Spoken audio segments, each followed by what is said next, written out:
Huh? Why aren't you eating, Madison? My sister-in-law Judy would say that when she saw that I had not touched my food at all. I looked down and said, "Because I'm just a wife." Huh? What do you mean? Judy asked me for more details, and I told her the facts about the situation that's been going on. As a wife and a daughter-in-law, I am not allowed to eat until everyone in this house has finished eating. Hearing this, Judy got up from her seat and stood in front of my mother-in-law, Layla. "Mom, just get out of this house." My name is Madison. I am a 30-year-old housewife. I have been married to my husband, Carl, for 3 years. I am currently busy raising our 2-year-old child and working part-time. But my husband and I get along very well, and we enjoy watching our cute child grow up together. My husband works hard every day and earns enough for the family. I think my relationship with my husband is good because I can respect him in that way. We are living happily like that, but I have one problem. And that problem is my mother-in-law, Layla. Our house is very close to our parents-in-law's house, and it only takes about 10 minutes to get there by walk. Therefore, my mother-in-law calls me over for her own convenient reasons. She asks me to do things for her, such as finding the remote control for the TV, washing the dishes because they are piling up, or doing something for her because she doesn't know how to use her smartphone. She treats me like a handyman or her personal housekeeper. I can forgive her for doing this if this happens once in a while. However, Layla calls me almost every day, sometimes twice in one day. To be honest, it's a huge hassle. Besides, Layla is not in need of nursing care, nor is she physically disabled. She is perfectly healthy. That's why I would like her to take care of all these things by herself. However, Layla does not care about such things and calls me over to her house and uses me while bullying me around. By the way, unlike Layla, my father-in-law Nathan is very kind. However, Layla always calls me over when Nathan was not around. And before Nathan would come back home, she would force me out of her house. Since she was so persistent and it was hard to deal with her every time, I discussed my husband about it. My husband immediately warned Layla about it, but she then vehemently objected, saying, "I didn't do anything that mean." And she was furious and protested against what my husband was saying to her. She refused to admit that she had been abusive or bullying me. My husband was troubled by this, and all he could do was to say, "Just don't hurt my precious wife." However, Layla continued to call me up and do the same thing over and over. I wanted to discuss about it to my husband again, but he had recently been promoted, and his work has become much busier. He has been working overtime more and more, and he's exhausted every day, so I honestly cannot put this burden on my husband.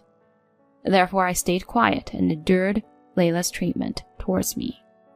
Over time, Layla's bullying gradually became more and more severe. It used to be just a little thing, but nowadays I was physically exhausted because of her demanding requests.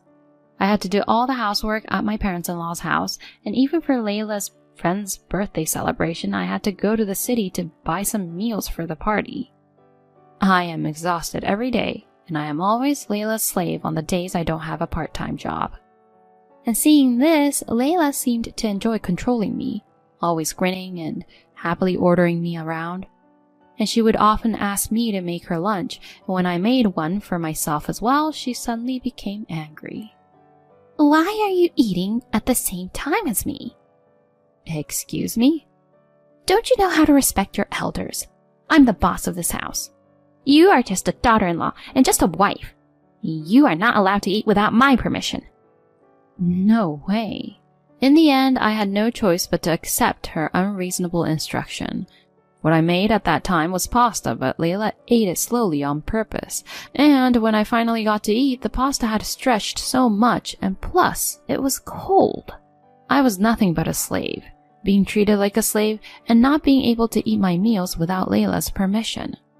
I didn't need to be treated to the point where I'm suffering if I'm just taking care of Layla. I thought so and made up my mind that I would never go to her house, no matter what she said to me. But then, Nathan became sick, and he needed nursing care. I owe Nathan a lot.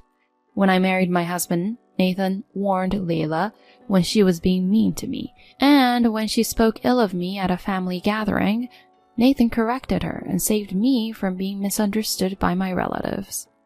After that, when my husband and I visited my in-laws, he spoke to me kindly and treated me really well. That is why I wanted to help Nathan when he was in need. If he needed care, I was willing to take the lead in caring for him. But then I would have to face Layla again every time I went to my parents-in-law's house. But my gratitude for Nathan is stronger.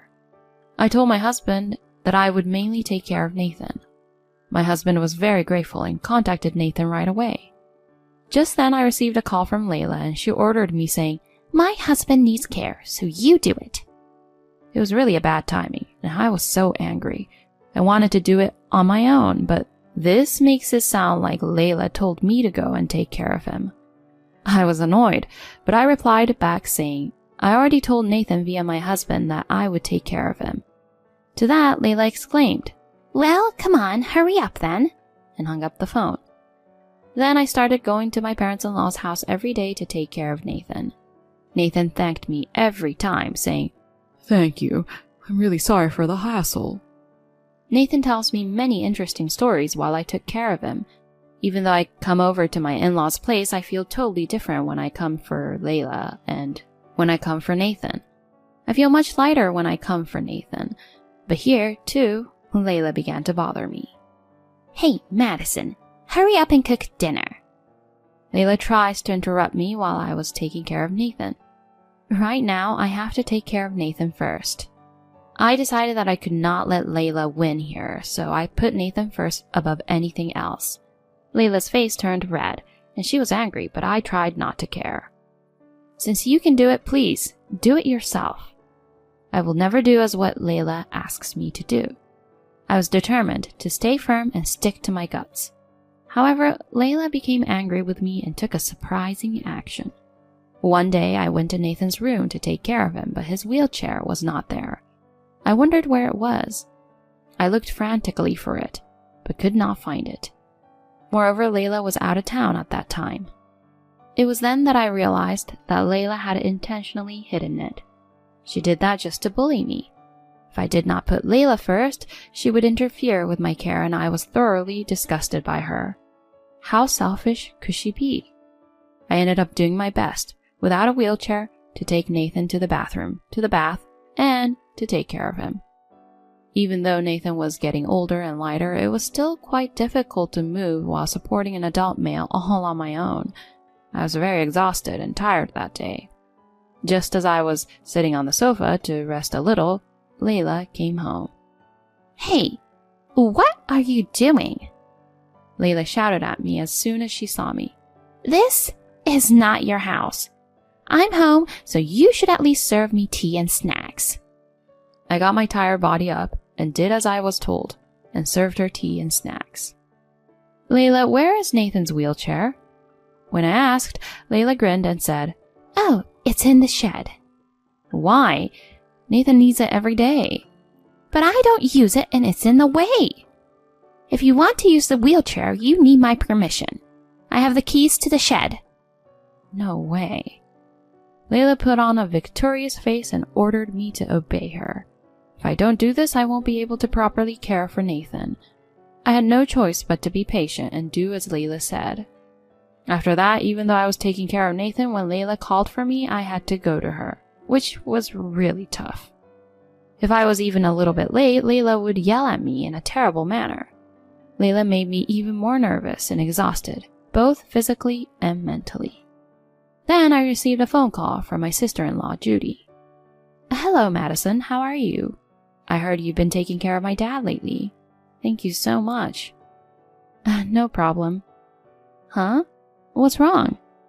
"Huh? Oh, it's nothing." I guess I sounded really tired. My voice was not energetic at all, and Judy was worried about me. "Madison, I'm going back to my parents' house at the end of this year." Judy said that as she hung up the phone. If Judy would come back home, Layla might be a little quieter. I was a little relieved that I might be able to relax just at the end of the year. 2 weeks passed and the end of the year arrived in no time. Layla was excited because Judy was coming home for the first time in a while. Judy works for a major company and is an elite that she worked overseas for a long time.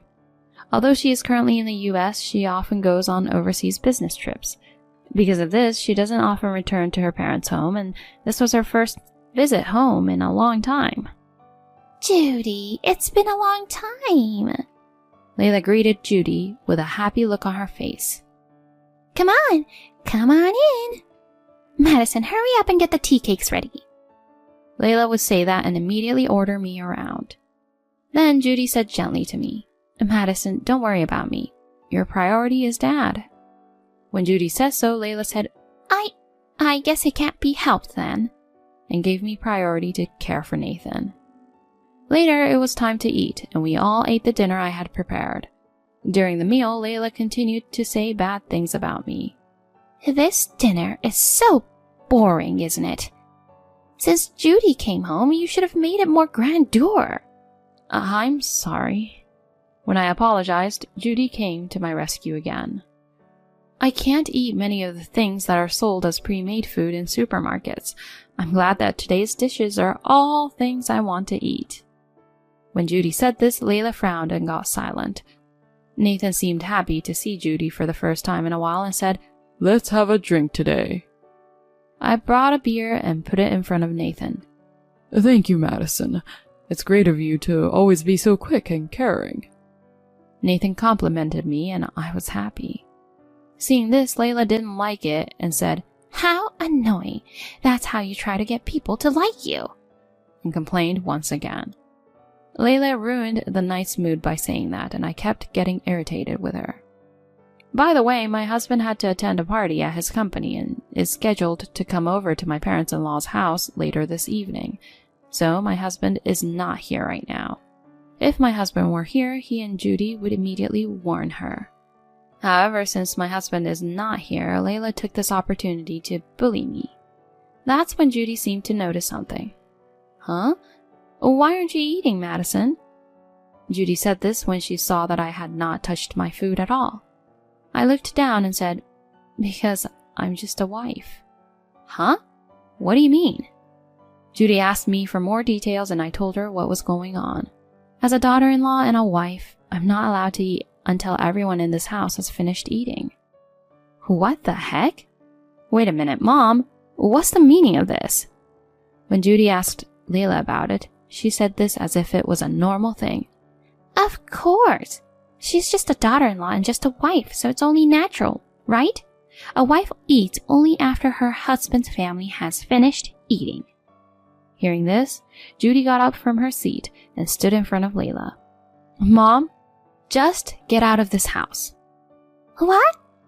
Layla's eyes widened when she heard Judy say that. What's with you all of a sudden? Both Madison and Dad have reached their limit with that attitude of yours, Mom. Saying that, Judy shoved the divorce papers in front of Layla. Huh? What do you mean? Why is there Nathan's sign on it?